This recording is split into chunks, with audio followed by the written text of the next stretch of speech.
আম্বিয়াদের কাছে আমাদের শেষ নবীর আগমনের সংবাদ ছিল এবং সেই নবীর উম্মত হওয়ার জন্য অনেক আম্বিয়া আলাইহিস সালাম মনে আশা ও আকাঙ্ক্ষা করেছিলেন, কিন্তু আল্লাহ যার দোয়া কবুল করেছেন তিনি হয়তো হবেন। আল্লাহ পাকের কাছে কিন্তু আমরা বিনা চাওয়ায় বিনা দ্বিধায় আমরা সেই নবীর উম্মত হতে পেরেছি এবং সেই নবীর সুন্নতকে আমরা কিছু নিয়ে দুনিয়াবিকে চলা এবং লেনদেন করা আমাদের জন্য আল্লাহ রাব্বুল আলামিন সহজ করে দিয়েছেন। এর জন্য আমরা আরেকবার শুকরিয়া আদায় করি আলহামদুলিল্লাহ। আল্লাহ পাক পবিত্র কোরআন পাকের মধ্যে বলেছেন, কুল ইন কুনতুম তুহিব্বুনাল্লাহ ফাত্তাবিউনি। হে নবী মুহাম্মদ সাল্লাল্লাহু আলাইহি সাল্লাম, তুমি তোমার উম্মতদেরকে জানিয়ে দাও যারা আমাকে ভালোবাসে। আমরা প্রতিটা মানুষ আল্লাহকে ভালোবাসি না বাসি না? শুধু আল্লাহকে ভালোবাসি, তার প্রতি ঈমানও এনেছি। যদি ঈমান যদি না এনে যদি আমরা ভালোবাসি, কাজ হবে না। ভাই বলুন তো, আমরা ঈমানদার এবং আল্লাহকে ভালোবাসি। আল্লাহ তারপরে বললেন, ফাত্তাবিউনি ইউহিব্বুকুমুল্লাহ। তোমরা অনুসরণ করো, তোমরা কি ইত্তেবা করো কার? শেষ নবী মুহাম্মদ রাসূলুল্লাহ সাল্লাল্লাহু আলাইহি সাল্লামকে। কেন? ইতিপূর্বে যত আম্বিয়া আলাইহিস সালাতু সালাম এসেছিলেন, তাদের উপরে যে আমি আসমানি কিতাব পাঠিয়েছিলাম, সেই সমস্ত কিতাবের মধ্যে কিছু রদবদল করেছে, কিন্তু শেষ নবীর উপরে যে কোরআন আমি পাঠিয়েছি, এই কোরআনের মধ্যে কেউ রদবদল করতে পারবে না। সেটাকে হেফাজত করার দায়িত্ব আমি আল্লাহ নিয়েছি, আর কিয়ামত পর্যন্ত কেউ পাল্টাতে পারবে না। যারা পাল্টিয়েছে সব ধরা পড়ে গিয়েছে। তো আল্লাহ পাক আমাদেরকে সেই নবীর উম্মত করে আমাদেরকে এখনো টিকিয়ে বা জীবিত রেখেছেন। নবী কেমন ছিলেন, নবীর আখলাক চরিত্র কেমন ছিল, আমরা কমবেশি সবাই জানি, কিন্তু আমরা সেই নবীর উম্মত হয়ে নবীকে অনুসরণ কতটা করতে পারছি? সারা পৃথিবীর মানুষ সবাই একমত যে দুনিয়া ছেড়ে আমাদের একদিন বিদায় নিতে হবে। এর মধ্যে কারো সন্দেহ আছে কি ভাই? কুল্লু নাফসিন যায়িকাতুল মাউত, মানে যাদের উপরে জান আছে তাদের মওতের স্বাদ একদিন না একদিন চাখতে হবে। এটা আল্লাহ পাক পবিত্র কোরআন পাকে 3 জায়গায় বলেছেন যে প্রতিটা মানুষের মওতের স্বাদ কিন্তু একবার নিতেই হবে। যদি পৃথিবীর এত বড় বড় বৈজ্ঞানিক দার্শনিক উঠেছেন, যদি এই যে রূহটা আমাদের মধ্যে যা আছে, এখন দেখেছেন ইলেকট্রিক আছে, ইলেকট্রিক কারেন্ট চলে গেলে এমার্জেন্সি আছে আলো জ্বালানোর জন্য, নেই ভাই? যারা মোবাইল ইউজ করেন, কমবেশি বাচ্চারা সবাই জানেন, যদি মোবাইলের ব্যাটারি যদি শেষ হয়ে যায়, পাওয়ার ব্যাংক আছে, সেখানে ইলেকট্রিক জড়ো করে রেখে মোবাইল চার্জ দেওয়া হয়। আজকে চীনেরা কিন্তু তারা তালাশ করে পেল না, আমেরিকাও তারা পেল না, জাপানও পেল না যে মানুষের হায়াত যে শেষ হয়ে যাবে, হায়াতের পূর্বে অর্থাৎ মালিকুল মউত আসার পূর্বে এদের কিছু হায়াত আনে আমি পাওয়ার ব্যাংকে ভরে রাখি। পেরেছে ভাই আসলে কেউ? ইলেকট্রিক যখন পাওয়ার ব্যাংকে ভরে রেখে ব্যাটারি চার্জ দেওয়ার জন্য, তো এদেরকে রুহুটা বা আত্মাকে আমরা একবার নিয়ে আমাদের পাওয়ার ব্যাংকে ভরে রাখি, যখন সময় শেষ হয়ে যাবে আবার তাকে দিয়ে দেওয়া। কোন জায়গায় দেখেছেন উঠেছে মেশিন? যদি এই মেশিন যদি উঠতো, তাহলে তো আমার তো মনে হয় কোনো ভারতবর্ষে না, সারা পৃথিবী জুড়ে যারা প্রধানমন্ত্রী চিফ মিনিস্টার আছে এরা মরতো না। মরতে হয় বলুন? এরা পাওয়ার ব্যাংকে আত্মাটাকে ভরে দিত, যেই আত্মা বার হয়ে যেত ওটা কিন্তু লাগিয়ে দিত। কিন্তু আল্লাহ সে কারবার শেষ করে দিয়েছে, আছে পাওয়ার ব্যাংক আছে। হযরত দাউদ আলাইহিস সালামের সঙ্গে আজরাইল ফেরেশতা বন্ধুত্ব করেছে, বন্ধুর সঙ্গে খুব ঘনিষ্ঠ কথাবার্তা হতো, বুঝতে পারছেন? তো কথাবার্তা হলে এখন আজরাইল ফেরেশতা দাউদ আলাইহিস সালামের সঙ্গে সাক্ষাৎ করতে এসেছেন। তো আজরাইল এসে বলছেন যে ওই যে ব্যক্তিটা জন ছেলেটা আসছে, ওই যে ব্যক্তিটা আসছে, ওর আর কিছুক্ষণের মধ্যে 5-7 মিনিটের মধ্যে ওর জানটাকে কবজ করে নেওয়া হবে। ওর আত্মাটাকে নিয়ে নেবে, ও দুনিয়া ছেড়ে পরকাল গমন করবে। হযরত দাউদ আলাইহিস সালাম উনি আশ্চর্য হয়ে গেলেন, এই জন যুবক তরুণতার ছেলেটা দুনিয়া ছেড়ে বিদায় নেবে। তো ওই ছেলেটা রাস্তা থেকে আসতে আসতে একটা ভিক্ষুক বসেছিল। কি বসেছিল? ভিক্ষুক বসে আছে। ওরে নবীর সঙ্গে যখন সাক্ষাৎ করতে যাচ্ছি, তো ভিক্ষুকটা রাস্তা থেকে বলছে, বাবা আমি অনাহারে আছি, আমাকে কিছু তুমি খেতে দাও না। তো ওই ছেলেটা কি করছে, পকেটে হাত বলিয়ে দিয়েছে, যে পকেটে যা ছিল সেই ভিক্ষুকের হাতে দিয়ে দিয়েছে। ও আর দেখেনি, পকেটে হাত বলে ভিক্ষুকটাকে দিয়ে দিল। ভিক্ষুকটা গুনে দেখলে এর মধ্যে আছে কত? 6টা দেনার আছে, 6 দিরহাম আছে, কত আমাদের এসে বলি 6 টাকা আছে। তো 6 টাকা দান করে যখন আসছে, তখন ভিক্ষুকটা হাত তুলে দোয়া করছে, আল্লাহ তুমি এই যুবকটাকে, একে তুমি হায়াতে দারাজ করো, একে মালে বরকত দিও, পরকালে শান্তি না পরকালে বেহেশতে নসিব করো। আল্লাহ কোন ব্যক্তির দোয়া কোন সময় কবুল করে কেউ বলতে পারে না, পারে ভাই? যুবকটা এসে আল্লাহর নবী হযরত দাউদ আলাইহিস সালাম সাক্ষাৎ করে ওখানে বসে আছেন।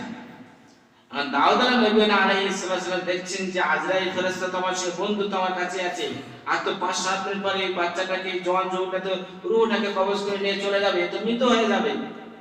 তো উনি সচক্ষে দেখবেন। যখন 15 মিনিট পার হয়ে গেল, 20 মিনিট পার হয়ে গেল, তখন কি বন্ধু যত ঘনিষ্ঠ দেওয়া যত বড় লোক পাওয়ার হোক না কেন, একটা বন্ধু আমার বন্ধুর সাথে কথা বলতে পারে তো, যে কথাটা বলেছিল আগে। দাউদ আলাইহিস সালাম বলছেন, ভাই আজরাইল তুমি তো বললে যে আর মিনিট 5 না মিনিট 7 এর মধ্যে এই জানটাকে রূহটাকে কবজ করে নিয়ে আমি চলে যাব, কিন্তু দেখছি তো আজ 15 মিনিট পার হয়ে গেল, কিন্তু এখন পর্যন্ত আপনি কবজ করলেন না। আজরাইল ফেরেশতা চুপ মেরে আছে, কোনো কথা বললেন না। দ্বিতীয়বার যখন বললেন, বলে যে ব্যাপারটা ঘটেছে সেটা আমি নাই, মহান স্রষ্টা যিনি সৃষ্টিকর্তা তার তরফ থেকে আমাকে আদেশ এসে গিয়েছে, এই যুবকটা পথে আস্তে আস্তে কি ঘটনা ঘটেছে আপনি নবী একটু জিজ্ঞাসা করুন। কে বললেন? জিবরাইল ফেরেশতা না আজরাইল ফেরেশতা? দাউদ আলাইহিস সালাম বললেন, এই যুবকটা রাস্তা আস্তে আস্তে কি ঘটনা ঘটেছে আপনি জিজ্ঞাসা করুন। তো দাউদ আলাইহিস সালাম বলছে, বাবা তুমি রাস্তায় আসে তোমার সঙ্গে এমন কি ঘটনা ঘটেছে? এ আল্লাহর নবী, আমি রাস্তাতে আসতে এমন তো কিছু ঘটেনি। আমি আসছিলাম, আস্তে আস্তে পথে একটা ভিক্ষুককে দেখা হলো। ভিক্ষুক বলল, আমি অনাহারে আছি, তুমি আমাকে একটু খাওয়ার জন্য সাহায্য করো। আমি তার কাছে দান করেছিলাম, তো আমার পকেটে যারা ছিল কত তো আমি ঠিক জানি না, আমি তারপরে দ্বিতীয়বার পকেটে আর হাত দিয়ে নেই।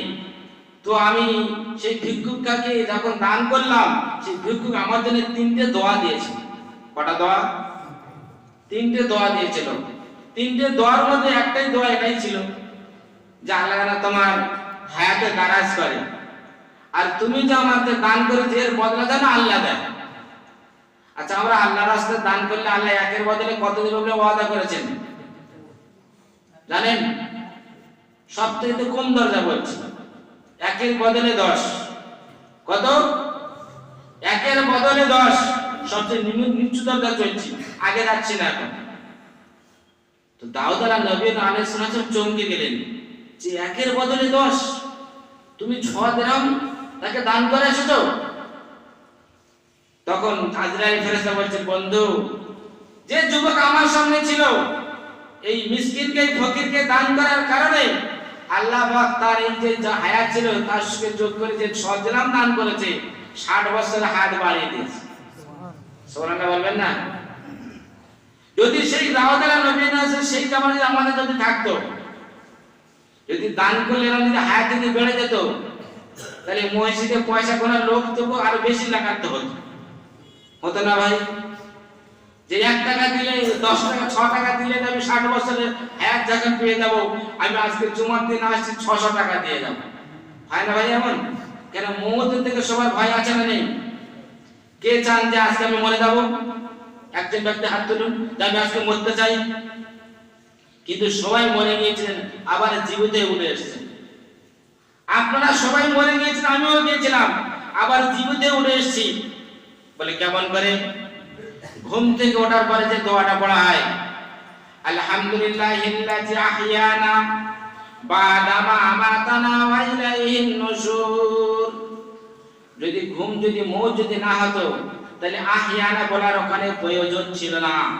ওখানে আল্লাহর নবী সাল্লাল্লাহু আলাইহি ওয়াসাল্লাম হাদিস কোরআন দিয়ে ওখানে প্রমাণ দিত না যে আহইয়ানা বলতে হবে না। মৌত আমাদের ভাই, ঘুম আমাদের মৌতের ভাই।